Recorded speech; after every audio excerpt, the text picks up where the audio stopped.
Right, guys, hello. Welcome to this little video testimonial that we're doing. Thanks for doing it, mate. Let's start right at the beginning. Let's just talk about where you were at, really. Talk about when your pain came on. I know you were struggling for about 4 months with it and things were getting pretty dark. So talk to me about that and we'll go from there.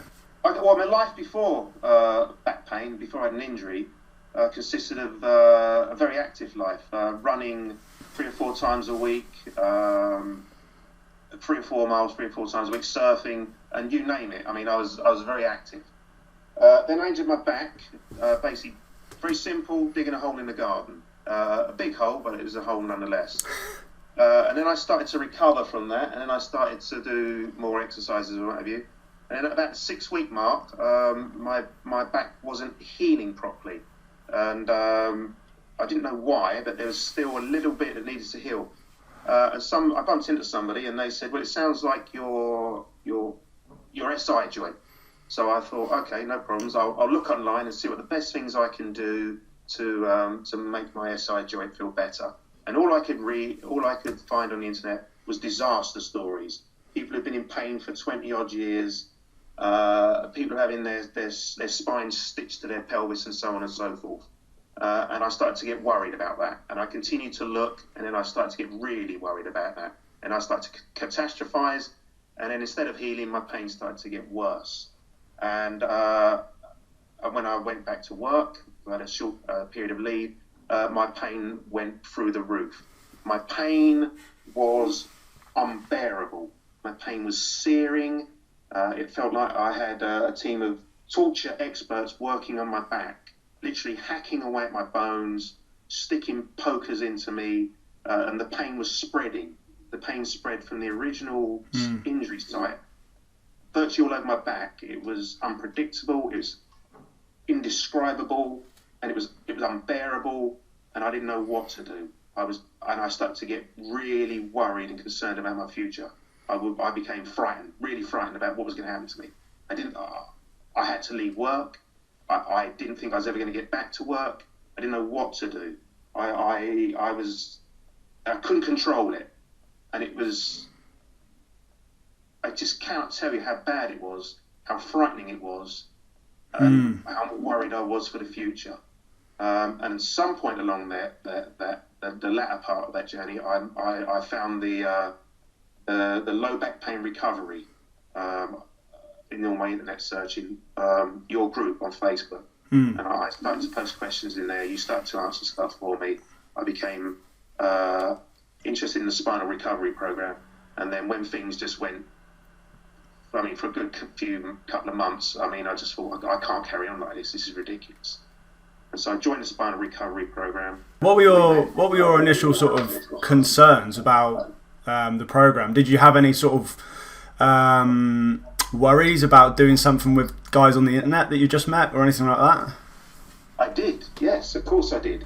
I didn't know what to expect from the spinal recovery program, because you basically have to join the program to find out what's going to happen. You pick up lots of stuff from the low back pain Facebook group, so you get an idea of what's going on. I was concerned because obviously you have to pay for this program and you have to pay someone over the internet, and I was a bit, is this going to be another charlatan? Are these going to be more snake oil salesmen? Yeah.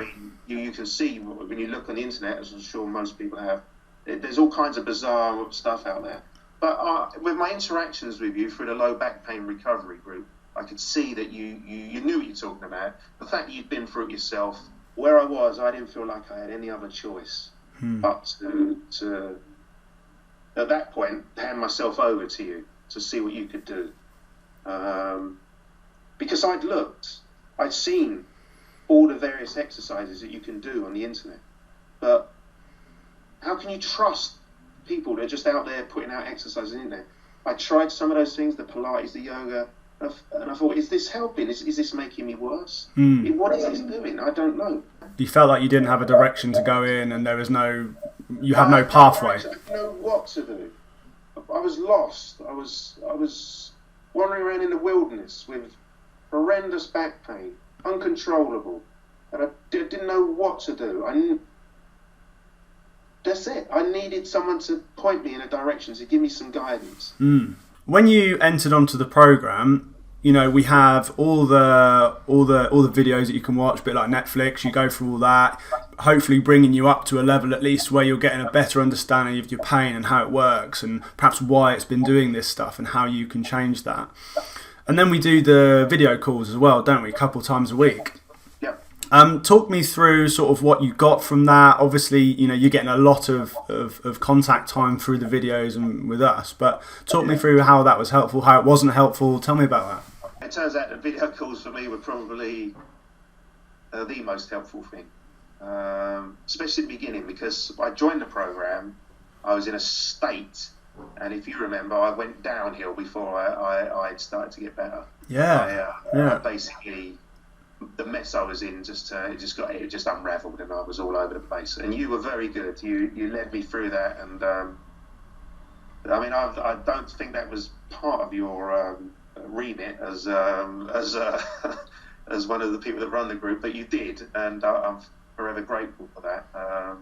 You know, you helped me through almost counselling me, and then I started to emerge from that after a week or so, and then after that. Yeah, they are very, very helpful. So at the beginning, you really rely on those video calls, which are 2 or 3 a week. So I remember thinking, well, I don't need that many, but it turns out at the beginning I did.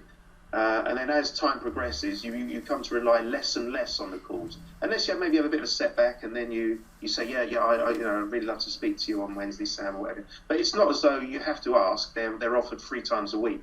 And it's up to you if you join in with them or not. So when you think you're doing better and you've got this cracked, you're away. And then sometimes you have a bit of a setback and you go back to you. Or just generally, if you want to chat about this, you're not sure about something. You know, am I doing this right? What do you think about this? And then we have a chat. And the video calls, which is the question you asked me about, are very, very helpful. Did it feel like a lot to start with? Were you sort of thinking, flipping heck, I've got to work through this? It did. Here's the problem. I was rushing, as you say. Go through the educational side of things first.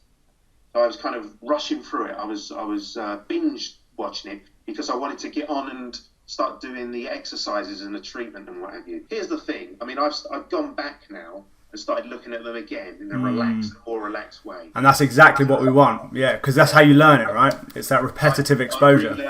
There's a lot of stuff I've missed or I've forgotten or I didn't realise. And it's all set out clearly. And I remember at one point thinking, this particular presentation is describing my life. I can't believe it, and the way I ended up in back pain. But I mean, yeah. So I binge watched it, and but it's okay. It's all set out in a way that's really easy to pick up. And the idea is that you learn, and it builds you up to a level where you are almost you're almost an expert yourself in. You become very well informed. You're an expert on your own pain, that's for sure. Yeah. On back pain and why you might have it, and the way to go about sorting it out, and lots of other things to do with stress and sleep and everything else, and diet and so on and so forth. There's a hell of a lot of content in there, mindfulness and so on and so forth. Why these things are important, how they're going to help you, and then you start going forward to the program and doing the exercises and having the chats and doing all the other stuff that's on the program, and then that all kind of fits into place. Really, you do need to pay attention to the 3 main pillars of the course, which of course are mindset, movement, and mindfulness. Yeah, the content is excellent. I doubt you're going to find a better education program anywhere. When I started the course, when I was in so much pain, I put my name down for pain management, or I was put onto a pain management course with a local NHS. So by the time they actually got around to seeing me, which took a couple of months, I mean, the spinal recovery program had already reduced my pain right down. So really, I didn't need them anymore. But we had the interview, the consultation, and I had it with the local pain specialist, the doctor. And he says, right, I can see you're clearly well informed. You're doing something, it's a similar ethos to what we do, but more so. He said, and I can see you're going to get more out of what you're doing there than actually we are. He says, so although we've joined you've joined our program, and this is our first consultation, he said, I'm actually going to sign you off today. And I said, no, that's fair enough. Let someone else have my place on your program, because I'm doing so well on the other. So tell me a little bit, just give me an overview now, really, of kind of, I know you've touched on it, but just before and after, where you are now compared to where you were, initially when you started the program. Talk to me about what's changed in your life. Right, so where I was before the program was all those things I was talking about, in a torture chamber, in a pain prison, terrified about the future. As the course started to progress, you start doing the stuff you're advised to do, and you're waiting. You're kind of waiting for the just the fact of being on the course kind of I think started to reduce the pain anyway after the initial week when you were counselling me and whatnot. But so you're waiting, and then when you start to see results, that's a great motivator and impetus, and then you think, yes, this is working. And then rapidly, within about a month, my pain had, in a very short space of time, the pain that was all over my back and the searing pain went away. That went away very soon once I started exercising and doing the mindfulness and all the other stuff and the consultations. And then that went right down. And so I was still having secondary pain around my back. As time went on, that just reduced down further and further to just discomfort, a little bit discomfort in the site of the original injury. And I was able to do more and more physically. So basically, the pain reduced right down. All the secondary pain went away, and then the pain became so small that it was just a case, really, of it being.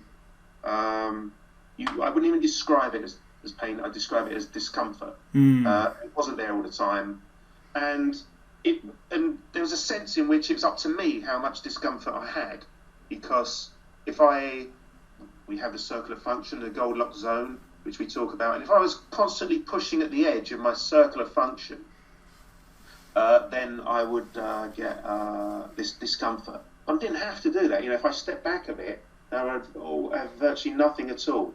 But it's my choice. Now, I think I could probably go through my life now, if I was a couch potato, happily, with minimal pain or discomfort, whatever you want to call it. If that was my kind of life, my sedentary lifestyle, with where I am in the program now, then that wouldn't be a problem.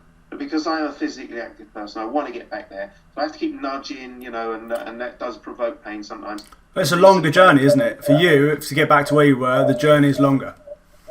Yes, because the difference is bigger, isn't it? You've got to understand that as well. You do have to understand that, and because I remember I was doing so well, and I remember Rob cautioning me, saying, "Look, be careful. It's great that you're doing well," he says, "but there are likely to be setbacks." And not long after that, I had one. Yeah. Which was another learning opportunity. Well, those are normal things. Those are absolutely normal, aren't they? And we talk about that, and I think you have to have those setbacks to truly understand how to apply this stuff. It was a good thing that I had a setback, because it refocused me. Yeah. I reevaluated. I had to reevaluate everything. Realised that I was neglecting parts of the course and focusing too much on the movement. Yeah. And so I've gone back, and it gave me an opportunity to really get into the mindfulness kind of things and to explore outside of the program other stuff. Yeah, nice. That's good. I've really been happy with mindfulness, but now I know what I'm looking for. I remember you saying to me that mindfulness was a game changer for you, and now I thought, well, maybe for you, Sam, but I'm not really a mindfulness kind of guy. Yeah. Now I believe that mindfulness will be a game changer for me as well. Oh, cool. There you go. Yeah. Gaz, that's brilliant. I'm really grateful that you did this with us. Thanks for telling us about how you've been getting on, and I'll see you again on the program, mate. Okay, mate. Cool. Talk to you later.